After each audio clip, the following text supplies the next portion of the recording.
नमस्ते प्यारे विद्यार्थियों, आप सबको स्टडी मैथ यूट्यूब चैनल में आप सबका हार्दिक स्वागत है और अभिनंदन। मैं लेके आया हूँ कक्षा 5 की गणित, जो बहुत ही आसान तरीके से। तो अपन पिछले वीडियो के अंदर दूसरी प्रश्न वाली का छठा प्रश्न पढ़ चुके हैं और आज अपन प्रश्न वाली दो जोड़ घटाव का 7वां प्रश्न पढ़ने जा रहे हैं। बहुत ही आसान तरीके से पढ़ेंगे और सबसे पहले अपन क्या करेंगे कि प्रश्न को भली भांति अच्छी तरीके से समझने का प्रयास करेंगे और प्रश्न को अच्छे तरीके से समझने के बाद में अपन बहुत ही सरल से सरल तरीके से इस प्रश्न को सरल करेंगे। ये प्रश्न कई बार बोर्ड परीक्षा के अंदर पूछा गया है, तो इस प्रश्न को बहुत ही आसान तरीके से समझने का प्रयास करेंगे। मैं दो तरीके से इस प्रश्न को करवाऊंगा। अब देखिए, चलिए आइए अपन सबसे पहले प्रश्न को पढ़ते हैं अच्छे तरीके से।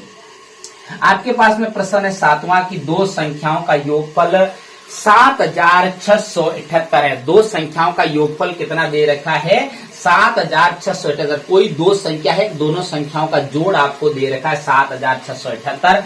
यदि एक संख्या 4613 है तो दूसरी संख्या बताइए। आपको इनमें से एक संख्या दे रखी है, दो संख्याओं का योगफल दे रखा है और दूसरी संख्या बताना है। बहुत ही आसान तरीका है। तो सबसे पहले अपन शुरुआत करेंगे हल। क्या करेंगे? हल। तो हल करने से पहले इसको पूर्ण विस्तार से अपन समझने का प्रयास करेंगे और बहुत ही अच्छे तरीके से सरल तरीके से मैं आपको समझाऊंगा। अब चलो देखिए, ध्यान से देखना। सबसे पहले आपको लिखना है कि दो संख्याओं का योगफल। क्या लिखना है?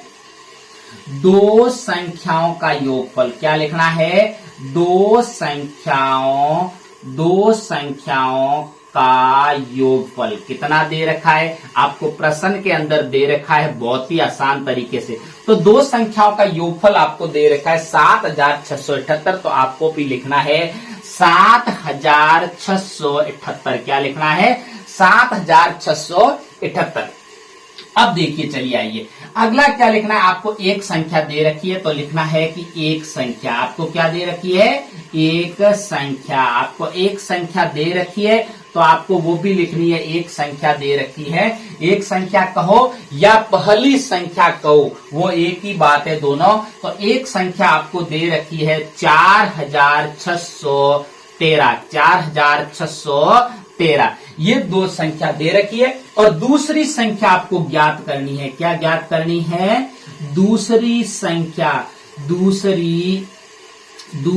संख्या आपको अज्ञात है, तो यहाँ पे मान लेना है कि दूसरी संख्या x है। क्या है? x मान सकते हो यहाँ पे। अब देखिए, मैं दोनों तरीका बताऊंगा। ये तरीका तो आपके कॉमन बहुत चलेगा और दूसरा तरीका मैं आसान तरीका है वो भी बताऊंगा। आपको दोनों तरीके सीखने हैं। अब देखिए, ध्यान से सीखिए, क्योंकि छोटे बच्चे हो, आप बार बार प्रयास करोगे तभी जाके सीख पाओगे। आप देखते हो कि हमने एक बार देखा तो कभी नहीं।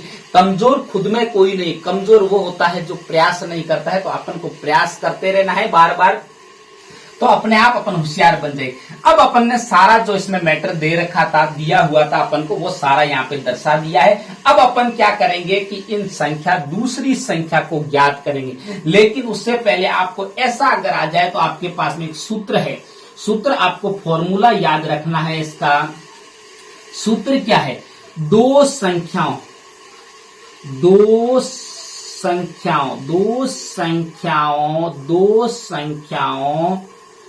का योगफल। दो संख्याओं का योगफल बराबर आपके पास में पहली संख्या। क्या है? पहली संख्या प्लस दूसरी संख्या। पहली संख्या प्लस दूसरी संख्या, ये आपके पास में फॉर्मूला है, सूत्र है कि दो संख्याओं का योगफल मतलब कि पहली संख्या प्लस दूसरी संख्या, ये दोनों बराबर है। इन दोनों संख्याओं का योगफल और ये दोनों संख्या प्लस में ये दोनों क्या है? बराबर। क्यों है? क्योंकि बीच में किसका चिन्ह आया है? बराबर का चिन्ह। मैं बहुत ही आसान तरीके से, बस आप जुड़े रहिए और निरंतर इसको देख के और अच्छे से प्रयास करने का कोशिश कीजिए। अब अपने पास में जो सूत्र आया, इस सूत्र में इन संख्याओं को अपन को रखना आना चाहिए। बड़ी बात तो ये है, जिस दिन ये अपन इस सूत्र के अंदर संख्याओं को रखना सीख जाएंगे ना, उस दिन अपन अपने आप इस प्रश्नों को हल करना शुरू कर देंगे। अब देखिए क्या दे रखा है? दो संख्याओं का योगफल। क्या इसके अंदर अपन का जो मैटर अपन प्रश्न के अंदर दिया हुआ था, इसमें क्या दो संख्याओं का योगफल दे रखा है? बिल्कुल दे रखा है दो संख्याओं का। ये रहा कि दो संख्याओं का योगफल कितना है? 7678। तो अपन को भी यहाँ पे लिखना है 7678 कितना लिखना है? 7678 लिखना है। उसके बाद में किसका चिन्ह है? बराबर का। तो अपन को भी बराबर का चिन्ह लगाना है। क्या करना है? बराबर का चिन्ह लगाना है। अब देखिए उसके बाद में पहली संख्या, क्या पहली संख्या दे रखी है? इसमें से देखिए बिल्कुल दे रखी है। देखो पहली संख्या, इसको आप ऐसे भी लिख सकते हो, पहली संख्या। पहली संख्या कहो या दूसरी एक संख्या कहो, एक ही बात है। तो अपन को पहली संख्या दे रखी है, तो अपन इस पहली संख्या की जगह लिखेंगे 4613। फिर प्लस का चिन्ह, तो आपको भी प्लस का चिन्ह लगाना है, बिल्कुल घबराना नहीं है। गणित के अंदर एक ही शर्त है कि आपको बिल्कुल क्रम से चलना है। जो बच्चा क्रम से चलता है वो कभी क्वेश्चन को गलत करता ही नहीं है, बिल्कुल सही से सही तरीके से इसको चल रहे पर हल कर देगा। अब देखिए आपको उसके बाद में क्या दूसरी संख्या दे रखी है? बिल्कुल दूसरी संख्या भी दे रखी है अपन को x, क्योंकि x अपन ने माना था। x क्यों माना? x एक माना क्योंकि अपन के पास में x दिया हुआ नहीं था, तो अपन ने x मान लिया। x मानो, y मानो, z मानो, आपकी इच्छा अनुसार कोई भी मान सकते हो। तो माना x था दूसरी संख्या, तो x अपन ने यहां लिख दिया। अब अपन के पास में इतना आने के बाद में आप मेरे इसी स्टडी मैथ यूट्यूब चैनल पर मैंने वीडियो डाल के रखा है पक्षांतरण का, तो आप वहां जाके देख सकते हो। आपको पक्षांतरण करना आना चाहिए। पक्षांतरण में चिन्ह कैसे चेंज किए जाते, वो सारी बातें अपन को पता होनी चाहिए। अगर वो पता नहीं होगी तो अपन ऐसे प्रश्नों को हल नहीं कर पाएंगे। तो देखिए आपको यहाँ पे पक्षांतरण करना आना चाहिए। क्या करना आना चाहिए? पक्षांतरण करने पर, पक्षांतरण करने पर मैं दोनों तरीके बताऊंगा। एक बिल्कुल सरल है जिसको करने पर, जिसको ये नहीं करना आता है वो बिल्कुल आसानी से, लास्ट हथियार वही है कि उसे भी आप आसानी से कर सकते हो बिल्कुल। अब पक्षांतरण करने, अब पक्षांतरण क्यों किया जाता है? क्योंकि अपन के पास में जो अज्ञात राशि है ना उसको ज्ञात करना है। तो अज्ञात राशि को अपन को एक तरफ रखना है और जो संख्याएं दे रखी है उनको एक तरफ रखना है। ये सबसे बड़ी बात है।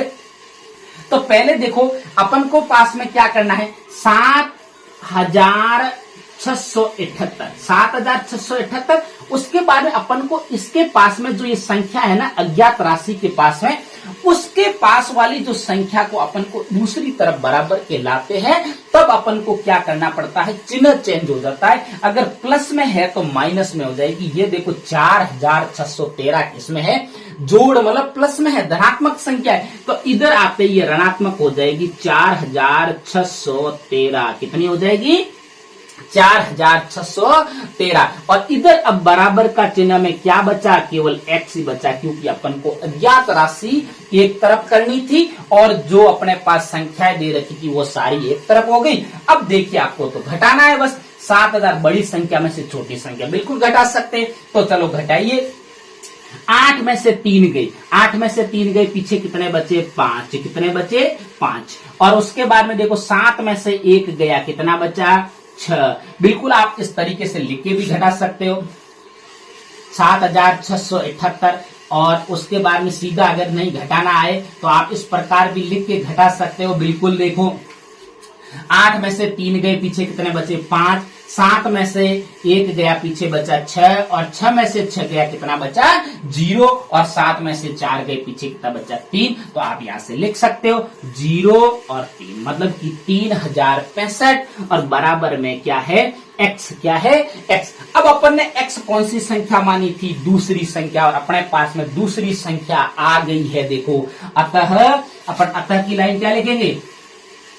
अतः दूसरी संख्या, अतः दूसरी संख्या अपन कोष्टक में x लिख दे।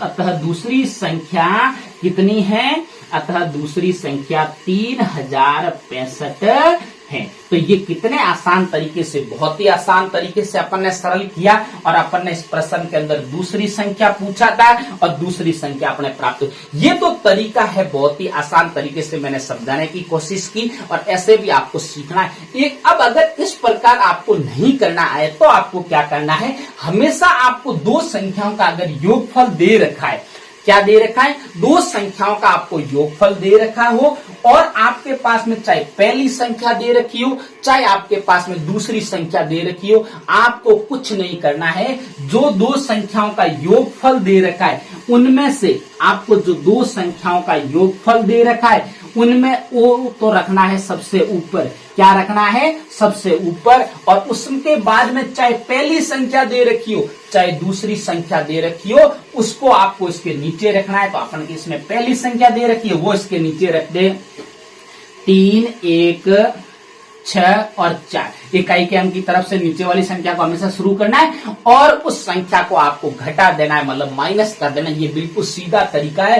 आपको कोई भी कैसा भी प्रश्न आए, दो संख्याओं का योगफल अगर दे रखा और पहली दूसरी कोई भी दे रखी है तो आप घटा सकते हो। देखो 8 में से 3 गए, कितने बचे? 5, और 7 में से 1 गया 6, और 6 में से 6 गया 0, और 7 में से 4 गया 3। देखो दोनों सेम उत्तर आया 3065, और ये भी 3065। ये पक्षांतरण करके किया गया और ये सीधा डायरेक्ट किया गया। अगर इस प्रकार आप करोगे तो एग्जामिनर आपको देख के बहुत खुश होगा कि बच्चे ने कितना सुंदर और कैसे किया है, बहुत अच्छा किया है। तो आप भी इसी प्रकार ऐसे प्रश्नों का बार बार प्रयास करना। अगर प्रयास नहीं करोगे तो कभी सीखोगे नहीं, तो बार बार प्रयास करते रहना। मेरी उम्मीद है कि आप बिल्कुल प्रयास करते हो। और तब तक मेरे स्टडी मैथ यूट्यूब चैनल पर आप बने रहे। नमस्ते।